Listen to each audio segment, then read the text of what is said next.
ഇനി ഈ ഒരു ഫ്രോക്കിൻ്റെ ഡീറ്റെയിൽ ആയിട്ടുള്ള വീഡിയോ ആണ് ഞാൻ എടുത്തിട്ടുള്ളത്. ക്രീം കളറിലൊരു സാറ്റിൻ ക്ലോത്തിലാണ് നമ്മൾ ബട്ടർഫ്ലൈ ഫുള്ളായിട്ട് കട്ട് ചെയ്തെടുത്തിട്ടുള്ളത്. അപ്പോൾ അതിൻ്റെ മറിച്ചിട്ടിട്ട് ആ ഒരു ഭാഗത്ത് ഞാൻ ഒരു 100 ബട്ടർഫ്ലൈ ഒക്കെ വരച്ച് വെച്ചിട്ടുണ്ടായിരുന്നു. സോൾഡറിങ് അയൺ ചൂടാക്കിയിട്ട് ഞാൻ ബട്ടർഫ്ലൈ കട്ട് ചെയ്തെടുക്കുമ്പോൾ ഞാൻ നേരിട്ട് ടേബിളുമ്മൽ വെച്ചാണ് കട്ട് ചെയ്തിട്ടില്ല. കാരണം ടേബിൾ ഫുള്ളായിട്ട് ഇതിൻ്റെ ലൈന് വിചാരിച്ചുകൊണ്ട് അപ്പോൾ ഞാൻ ചെറിയൊരു മരക്കഷ്ണം എടുത്തുകൊണ്ട് അതിൻ്റെ മുകളിൽ വെച്ച് കണ്ടാണ് ഇത് കട്ട് ചെയ്തെടുത്തിട്ടുള്ളത്. ഈ ഫ്രോക്ക് ചെയ്യുന്നതിന് മുന്നെയാണ് ഞാൻ ഈ വർക്കൊക്കെ ചെയ്തെടുത്തിട്ടുള്ളത്. കാരണം ഇതാണ് നമ്മൾ മെയിനായിട്ടുള്ള നമുക്ക് നല്ല ഹാർഡായിട്ടുള്ള വർക്ക് വന്നിട്ടുള്ളത്. അപ്പോൾ ഈ ഒരു വർക്ക് നമ്മൾ ആദ്യമേ ചെയ്ത് വെച്ചാൽ നമുക്ക് ഫ്രോക്ക് അടിക്കണ വലിയ പണി ഉണ്ടാവില്ല. പിന്നെ ഫ്രോക്ക് ഫുള്ളായിട്ട് സ്റ്റിച്ച് ചെയ്ത് കഴിഞ്ഞതിന് ശേഷം ഇത് പിടിപ്പിക്കുന്നതാണ് പിന്നെ ചെറിയൊരു പണിയുള്ളതായിട്ട് എനിക്ക് തോന്നിയിട്ടുള്ളത്. പിന്നെ ഈ വീഡിയോയിൽ ഞാൻ മെയിനായിട്ട് കാണിക്കുന്നത് ഈ ഒരു ഫ്രോക്കിൻ്റെ നെക്ക് ഭാഗം ചെയ്തതാണ്. കാരണം നെക്കിൻ്റെ ഭാഗം ഫുള്ളായിട്ട് നമ്മൾ ട്രാൻസ്പെറൻ്റ് ആയിട്ടാണ് ചെയ്തിട്ടുള്ളത്. ഞാൻ ആദ്യം ചെയ്തത് എന്താ വെച്ചാൽ ബോഡി പാർട്ട് ഫുള്ളായിട്ട് ഞാൻ ഒരു കോട്ടൺ ലൈനിങ് മേൽ കട്ട് ചെയ്തതിന് ശേഷം അതേമേൽ നമ്മൾക്ക് എത്രയാണോ ട്രാൻസ്പെറൻ്റ് ആയിട്ട് വേണ്ടത് അതിനൊരു 1/2 ഇഞ്ച് തയ്യൽ തുമ്പ് കൂടി ഇട്ടിട്ട് നമ്മൾ കട്ട് ചെയ്ത് കണ്ട് ആ ഭാഗം ഒഴിവാക്കുകയാണ് ചെയ്യുന്നത്. ഇങ്ങനെ കട്ട് ചെയ്യുന്നതിന് മുന്നേ നമ്മൾ മെയിനായിട്ടുള്ള നെറ്റ് ഈ ഒരു അളവിൽ കട്ട് ചെയ്തെടുക്കേണ്ട അത് ഞാൻ ചെയ്യാൻ മറന്ന് പിന്നെ ഞാനത് കൂട്ടി വെച്ചതിന് ശേഷമാണ് നെറ്റ് കട്ട് ചെയ്തെടുത്തത്. പിന്നെ നമ്മൾ ബോഡി പാർട്ടിൻ്റെ അടിഭാഗം വെച്ചാണ് നമ്മൾ ലൈനിങ്ങുമ്പോൾ ഫുള്ളായിട്ട് കട്ട് ചെയ്തിട്ടുണ്ട്.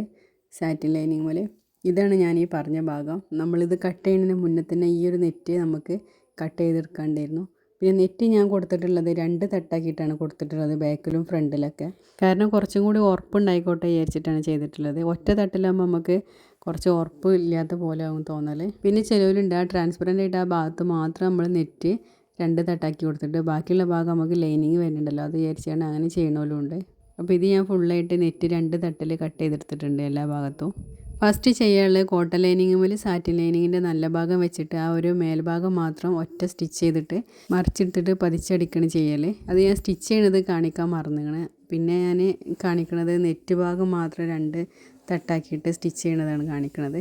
അപ്പോൾ ഈ ഒരു ബാക്ക് ഭാഗമൊക്കെ അങ്ങനെ ചെയ്ത് വെക്കണം ആദ്യം തന്നെ. പിന്നെ ചെയ്യാനുള്ളത് നെറ്റ് നമ്മൾ 2 തട്ടാക്കിയിട്ട് കട്ട് ചെയ്തില്ല അതിൻ്റെ നെക്ക് ഭാഗം മാത്രം സ്റ്റിച്ച് ചെയ്തിട്ട് മറിച്ചിട്ടിട്ട് പതിച്ചടിക്കണം ചെയ്യൽ. ഇങ്ങനെ ചെയ്യുമ്പോൾ നമ്മൾ സ്റ്റിച്ച് ചെയ്ത് കഴിഞ്ഞതിന് ശേഷം ആ തുമ്പ് ഭാഗം നല്ലപോലെ കട്ട് ചെയ്ത് ഒഴിവാക്കാൻ ശ്രമിക്കുക. കാരണം നെറ്റിൻ്റെ അവിടെ നമ്മൾ ട്രാൻസ്പെറൻ്റ് ആയതുകൊണ്ട് ഉള്ളിലുള്ള തുമ്പൊക്കെ നമുക്ക് നല്ലപോലെ കാണും പുറത്തേക്ക്.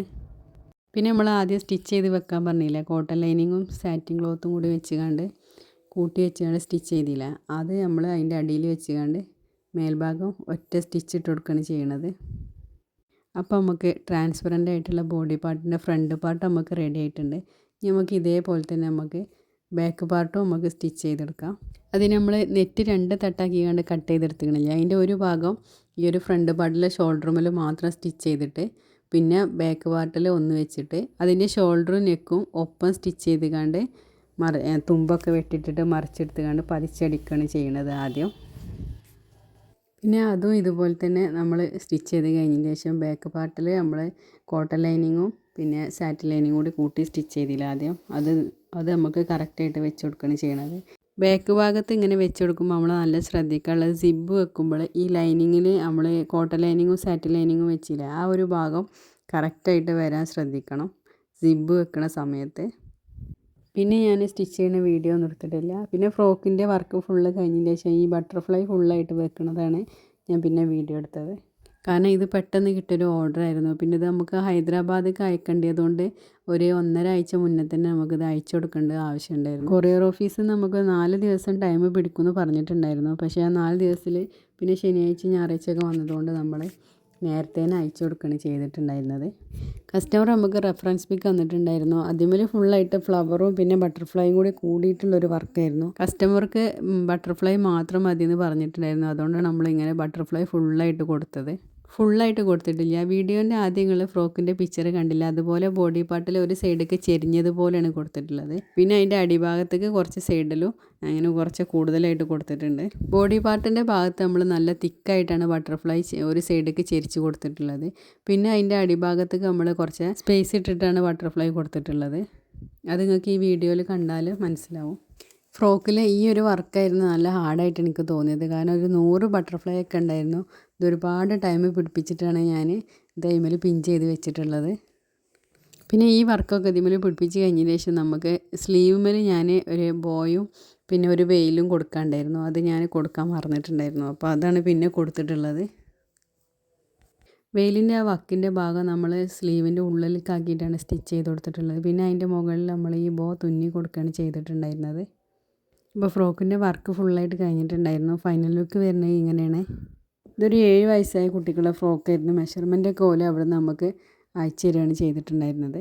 പിന്നെ ഓലോട് കമ്മ്യൂണിക്കേഷൻ ഫുള്ളായിട്ട് നമ്മൾ ഇംഗ്ലീഷിലാണ് ചെയ്തിട്ടുള്ളത്. കാരണം ഓല് ഹൈദരാബാദിലായതുകൊണ്ട് ഓൽക്ക് മലയാളം അറിയില്ലായിരുന്നു. പിന്നെ ഓല ഭാഷ നമ്മൾക്കും അറിയില്ല. അപ്പോൾ വാട്സാപ്പിൽ ഫുള്ളായിട്ട് ഇംഗ്ലീഷിലാണ് കമ്മ്യൂണിക്കേറ്റ് ചെയ്തിട്ടുണ്ടായിരുന്നത്. ഫുള്ളായിട്ട് എനിക്ക് അറിയില്ലായിരുന്നു. കുറേയൊക്കെ എൻ്റെ മോളോട് ചോദിച്ചത്. പിന്നെ കുറേയൊക്കെ നമുക്ക് ട്രാൻസ്ലേറ്റർ ഉണ്ടായതുകൊണ്ട് അതിലും ഹെൽപ്പ് ചെയ്ത് അങ്ങനെ ഇംഗ്ലീഷിലൊക്കെ സംസാരിച്ചതിന് ശേഷമാണ് ഈ ഒരു ഓർഡർ കൺഫേം ആക്കിയിട്ട് നമ്മൾ ചെയ്ത് കൊടുത്തിട്ടുണ്ടായിരുന്നത്. പിന്നെ ഓൽക്ക് നല്ല ഇഷ്ടപ്പെട്ടു എന്നുള്ള റിവ്യൂ ആയിരുന്നു കിട്ടിയിട്ടുണ്ടായിരുന്നത്. അപ്പോൾ ഇതിൻ്റെ കൂടെ നമുക്ക് കസ്റ്റമർ ഇട്ട ഫോട്ടോയും വീഡിയോസൊക്കെ അയച്ചു തന്നിട്ടുണ്ടായിരുന്നു. അപ്പോൾ ഈ വീഡിയോ നിങ്ങൾ ആദ്യമായിട്ട് കാണുന്നവരാണെങ്കിൽ സബ്സ്ക്രൈബ് ചെയ്യാൻ മറക്കരുത്. പിന്നെ ഞങ്ങൾ ഫ്രണ്ട്സിലോ റിലേറ്റീവിലോ എങ്ങനെ കുറച്ചൊക്കെ സ്റ്റിച്ച് ചെയ്യാൻ അറിയുന്ന ആൾക്കാരുണ്ടെന്നുണ്ടെങ്കിൽ ഓൽക്കൊന്ന് ഷെയർ ചെയ്യാനും മറക്കരുത്. പിന്നെ എന്തെങ്കിലും അഭിപ്രായം ഉണ്ടെങ്കിൽ കമൻ്റ് ആക്കിയാൽ മതി. പിന്നെ ഇതിൻ്റെ ബാക്കിൽ വെക്കാനൊരു ബോയും പിന്നെ ഒരു ഹെയർ ക്ലിപ്പൊക്കെ നമ്മൾ ഇതിൻ്റെ കൂടെ ചെയ്ത് കൊടുത്തിട്ടുണ്ടായിരുന്നു. അപ്പോൾ ഇതൊക്കെ പിന്നെ പാക്ക് ചെയ്തിട്ട് നമ്മൾ കൊറിയർ അയച്ചു കൊടുക്കുകയാണ് ചെയ്തിട്ടുണ്ടായിരുന്നത്. അപ്പോൾ ഓല് അയച്ചു തന്ന വീഡിയോസും ഫോട്ടോസൊക്കെയാണ് ഈ കാണിക്കുന്നത്. അപ്പോൾ പുതിയൊരു ഡ്രസ്സിൻ്റെ ഡീറ്റെയിൽസ് ആയിട്ട് നെക്സ്റ്റ് വീഡിയോയിൽ കാണാം.